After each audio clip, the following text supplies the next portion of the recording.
We don't talk like this in North Korea. Teacher, how about if you and I do some belly wrestling? Yes, go ahead. It'll be fun. That'll be great. In the living room, Brother Moody and I struck our bellies against each other as hard as we could. Because I was taller and weighed more, he bounced away for some distance each time our bellies met. But then he would say, "Ah!" repeatedly and run straight at me.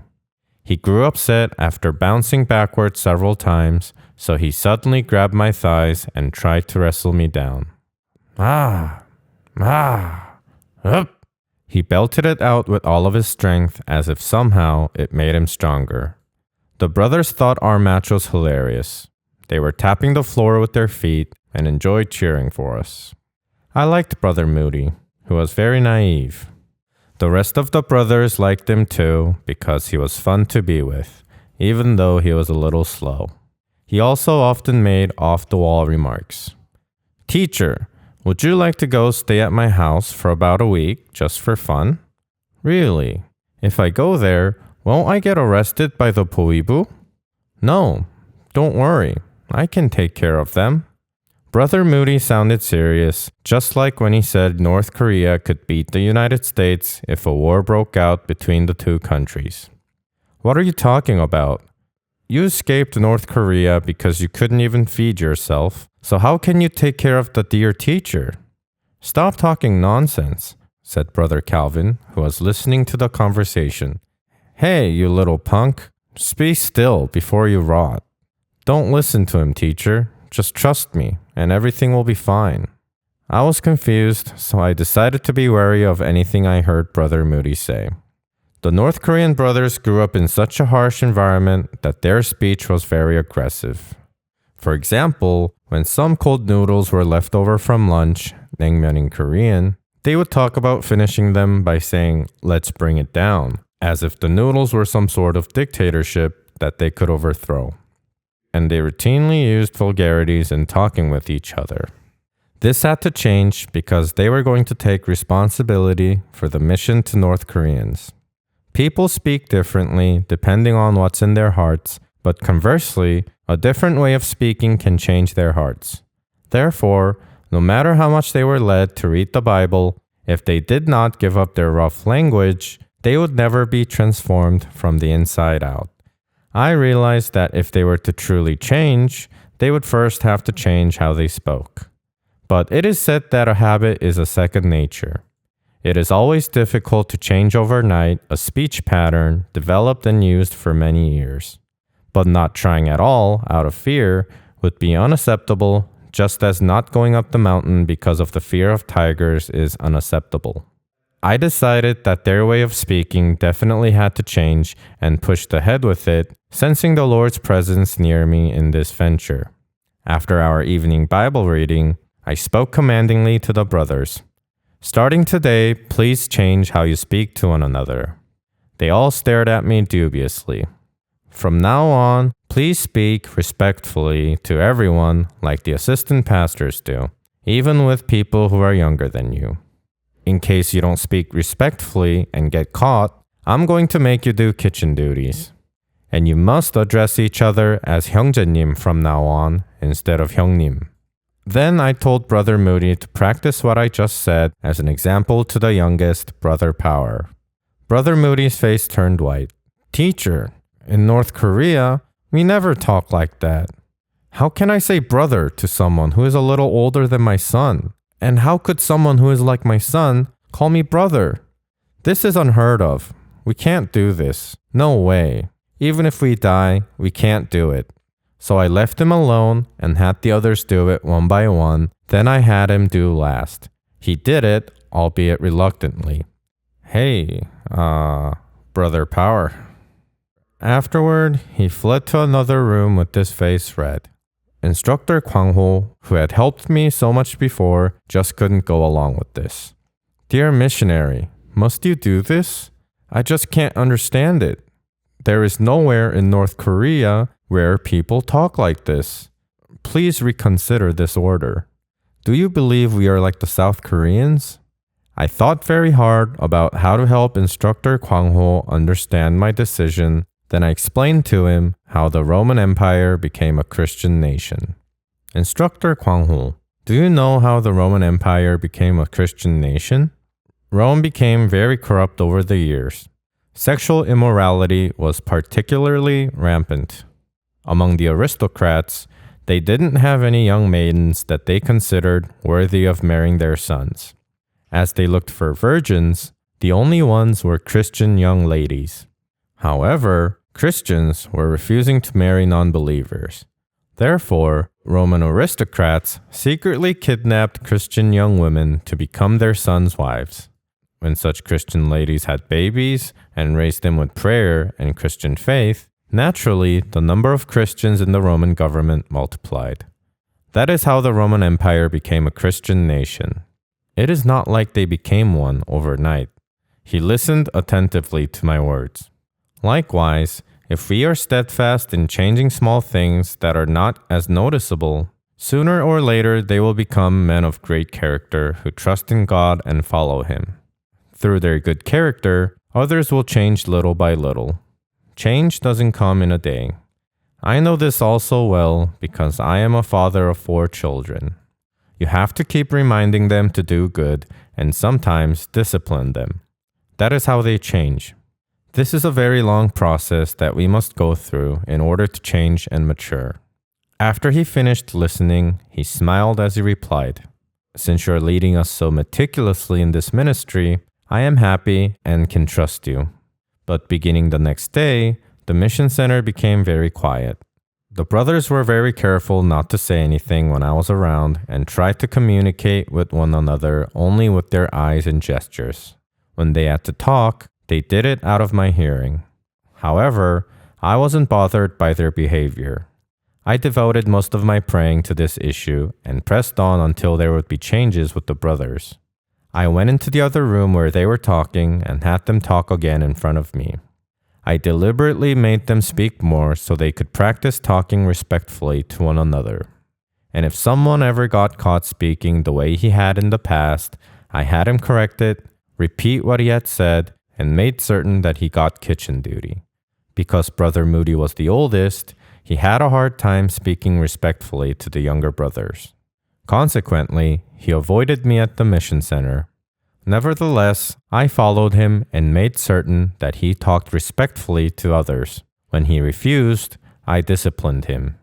One day, mentally exhausted, he started crying like a child and said, "Dear missionary, I can't do it. I just can't. No way. I don't want to do this. God, please keep this missionary from imposing this on us." I didn't budge. Because he was precious to me, I had to change him. "Brother Moody, say again properly what you said before." My interjection destroyed the mood of an animated conversation he was having with Brother Calvin. "No way. No, I don't want to. I just don't. Damn it, how can you live like this?" He quickly fled, and I chased after him and grabbed him. "Please speak again from the start." When he noticed my resolve, he crouched down like a bear and gasped. "Brother Moody, just do it." Instructor Kwang, who had been watching, spoke to him a little sternly. Brother Moody finally spoke very peevishly. "Brother Calvin." His face turned all red from being embarrassed, so I said to him, "Please do the kitchen duty tomorrow, Brother Moody." This is how many brothers got assigned to kitchen duty. However, none of them wanted to correct how they spoke. I had no choice. For 10 minutes at every early morning prayer meeting, I had them practice speaking respectfully while addressing one another as brother. I also made them do this again in the evening. I pushed them to practice like this for a whole month, and they resisted me every inch of the way. However, I was consumed with the thought of changing how they spoke, and they called me crazy. With time, though, they became accustomed to speaking to one another with respect. In the end, they even started avoiding people who spoke crudely. The first move and one incident. Whenever we went out to a public bathhouse or for any other outside activity, I was really worried that our identity would be revealed and reported to the authorities because the brothers were so boisterous and happy. When we were listening to Bible tapes and heard the sirens of a police car, one or two brothers would get up and look out the window. Although we all knew that it wasn't coming for us, the rest of the brothers would be unnerved enough to lose their focus on the reading for a while. However, at one point in 1998 in Jilin, the Chinese police were taking a quarterly census. Because of their thoroughness, many criminals were caught in the course of the census. It was a scary time for North Koreans in China. If the police ever entered our mission center, that would be the end of our brothers who didn't speak Chinese and had no identification cards. Understandably, the brothers were more worried than usual. One day, Brother Kilho, who was a Chinese Korean, returned from outside and reported that the police had visited all the apartments in front of ours. The faces of all the brothers turned gloomy. I started thinking about moving to a safer area. However, we did not have enough money to relocate. Looking for help, I turned to missionary Juan Park, who was an associate pastor at a South Korean expatriates church in a Chinese city. His first words were that his church had a mission center and he would ask his senior pastor if we could use it. I was very happy that the problem of relocating had been resolved so easily. When I told the brothers about our possible move to the city, they all shouted with excitement. For their safety, I didn't allow any brothers to go outside individually, so after being stuck in the house for over 1.5 months, they were very excited about moving.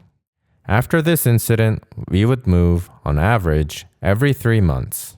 When a move was urgent, we moved within an hour after reaching a decision. We would leave all of our kitchen and other supplies behind and take only our Bibles with us. With each move, we bought new supplies after a rental contract was signed. As we were waiting to hear from missionary Juan Park to make the move to the city, something very dangerous happened at the mission center. Brother Yang and his friend Brother Bang had come to our mission center as new recruits through instructor Kwang, but their stories were obviously fabricated. Their eyes were extremely sharp, and something about them didn't ring true. I was concerned that they could be secret agents from North Korea. My doubts about them persisted, despite their having come through instructor Kwang and my confidence in him because of his proven ability to tell what a person does and where he is from after exchanging only a few words. I shared my suspicions with instructor Kwang and decided not to accept them into our mission center. However, we couldn't just tell them to leave after they had come to the mission center. They now knew of us and where we were located. We would be in grave danger if they decided to report us to the authorities. Therefore, I told them that we were dividing the mission centers because there were too many people. Then, we quickly moved and left behind the mission center in Jilin. Assistant Pastor Chun and Brother Kilho stayed behind with the two brothers, but the rest of us immediately left the mission center carrying only our Bibles. Whatever the cause, Brother Yang died that night at the mission center. Brother Pang, who was then all by himself, ended up becoming a precious worker for God through another missionary. After this incident, all the brothers thanked God for protecting us with this special grace. After our flight from this perceived peril, we were without a place to live until we heard from the Chinese Korean church, so I contacted Missionary Park again. As a result, we went to live temporarily in Jinan in Shandong province. On the day we were to leave for Jinan, we had half a day to wait before time for the train. I told the brothers to wait at a park instead of wandering about in the streets looking suspicious. The train ride to Jinan would take 3 days, so I gave each of the brothers 30 yuan, about $4. This was the first time I had given them money because I was concerned that they would use it to buy cigarettes. 1 hour later, I met Brother Moody. Brother Moody, do you still have the money? I was concerned that he might have bought cigarettes to smoke. Teacher, I don't even have 1 yuan left. I was a bit surprised because he replied so naturally. You mean you already spent all that money? Where did you spend it? When a beggar asked me for some money, I gave him 10 yuan. Afterward, I noticed the shooting arcade. I intended to shoot only a little, but ended up spending all 20 yuan there. He was embarrassed and tottered a bit. The money had been given so he could contact me in case he got lost on the way to Jinan. I hit his shoulder gently and said with a smile, "You did well, Brother Moody. You did well." Then I said to myself, he's not yet ready to be entrusted with handling money properly.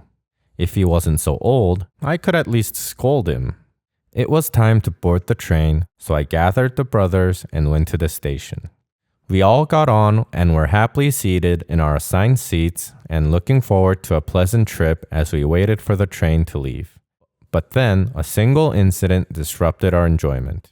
I discovered Brother Moody smoking in the restroom aboard the train. "What are you doing?" "You, Moody. Why don't you return to North Korea? Do you refuse to listen to your parents even like this? Why don't you ever listen?"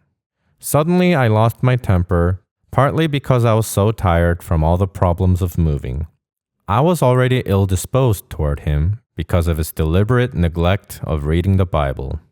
I also knew he had been secretly smoking cigarette butts at night by himself. All of the brothers were having a hard time in quitting smoking, and the smell of cigarette smoke would tempt them to return to their old habit. Brother Moody was very surprised at my anger and stared wide-eyed at me. Then he went to his seat without saying anything. I regretted what I had done. When I returned to my seat, the brothers who only moments before were happy and joking around were all very quiet. They had all seen and heard my angry outburst at Brother Moody. "Brother Moody, I am sorry. I went overboard." "It's all right. Don't worry about it. It's all right." When I apologized, Brother Moody, who still wasn't quite used to speaking respectfully, accepted my apologies. He also was remorseful at having to bear such disrespect because he had nowhere else in the world to live. In any case, I tried consoling him through my apologies over the next 3 days until we arrived at Jinan. Despite my efforts, all of our exchanges were awkward. The reactions of the brothers after this incident were all the same. None of them wanted to talk to me and stared coldly at me. This incident taught me something. No matter how much I loved them, and even though I had lived with them for several months, I was still only a South Korean to them. No matter how much I tried, I was still a puppet of America from South Korea, but Brother Moody was one of them. I was embarrassed that in my pride, I had come to believe that I was close to the North Korean brothers. I realized again that the wall that had separated Korea for 50 years is very high. If we all get caught, we get dragged away to the north and get slaughtered. But teacher, you only get deported. This was the fundamental difference between us. I felt like we could never be one. They thought a citizen without a country does not fare any better than a dog at a funeral. They felt that they faced such disdain because their country had failed. The Lord did not forgive my hot temper. Although I kept apologizing to Brother Moody, the atmosphere at the mission center didn't recover. After we moved to the city, I prayed and fasted for 3 days to thoroughly repent before the Lord over this issue. Only then did the atmosphere of the mission center return to normal. Early in October, about a week after we arrived at Jinan, Missionary Park contacted us and we went to the city. Instructor Kwang did not go with us. He left for a mission center for women in Shenyang to visit his girlfriend. "Is it all right to eat all this coffee?" "Wow!" the brothers exclaimed together as we entered the mission center of the Korean church. It was on the 20th floor of a 30-story building next to a beach and was like a king's palace to us. It was the nicest place any of us had ever lived in. A balcony overlooked the open sea, and all the furniture inside bore expensive brand names. The brothers couldn't be still for even a second. They went room to room and even jumped on the sofa, mindlessly playing. "Wow! Wow!" Brother Ikdu and Brothers Hunju kept shouting at the sea from the balcony. They looked like naive children instead of men who had experienced all the battles of life. Assistant Pastor Martyr and I were also very happy. We organized our shared bedrooms. I was happy that we could minister in such a nice place. Thank you, Lord, I kept on saying. When I went to the kitchen after organizing our room, Brother Calvin, who was in charge of kitchen duty, had already prepared a meal and was waiting. After the meal, while we chatted about one thing and another, Missionary Park made coffee and served it to all of the brothers. Brother Power, who was closely watching the coffee in the cup in front of him, was both fascinated and fixated by his new experience. Missionary Park, is it all right to eat all the coffee inside this box? He was holding the cup in one hand and looking at the 600-gram coffee can as he asked. Missionary Park replied wide-eyed, "This isn't something that you can drink a lot of in one shot. If you drink too much, it doesn't taste good. So how can you drink all of it?" Brother Power drank the whole cup in one gulp and spoke with deep emotion. "No problem. This tastes good. When I lived in North Korea, I thought this was a food only drunk by Americans when I saw them drinking in the movies. Do you have any idea how much I wanted to drink this? Is it 이롭다 if I drank this whole thing?" North Korean brothers say 이롭다, or no problem, when South Koreans would say it's all right. Missionary Park, who wasn't familiar with 이롭다, waved his hands and tried to curb Brother Power's enthusiasm. "Yes, there is a problem. If you eat all this..." Before Missionary Park could finish his sentence, Brother Power broke in excitedly. "Is this very expensive? Nevertheless, let me try it." "No, that's not it," Missionary Park said. "If you eat the whole thing, you'll be in trouble. It's very bad for your health." No matter how hard we tried to dissuade him, Brother Power was relentless. He continued holding on to the can of coffee and insisted on drinking the whole thing. Assistant Pastor Martyr thought the entire scene was very amusing, watching silently with a smile on his face. That night, Missionary Park had a very hard time explaining to all the brothers that coffee is not to be consumed all at once. The experience left Missionary Park aware as never before of the difference between the two Koreas. "The road to reunification is not going to be easy," he said later, laughing about the scene. I thought, this is nothing. Why is he treating this as a serious matter? Maybe I had already assimilated too much with the North Korean brothers, and I laughed softly with Missionary Park because I, too, had entertained the thought of drinking the whole can of coffee myself. We were not able to stay long at the mission center owned by the Korean church. It was an upscale apartment, even by Chinese standards, and everyone who entered or exited was checked by security. As splendid as the apartment was, the security check every time they re-entered created more stress for the brothers than when we were living in Jilin. It was nice, but it wasn't the right place for us. We wanted to have a mission center suitable for us, but we didn't have enough money. Missionary Park, who understood our situation, introduced us to another place. So after only 15 days, we gathered our things and decided to leave again for Jinan. I asked Assistant Pastor Martyr to take care of the move to Jinan and left for South Korea to raise funds for our future ministry.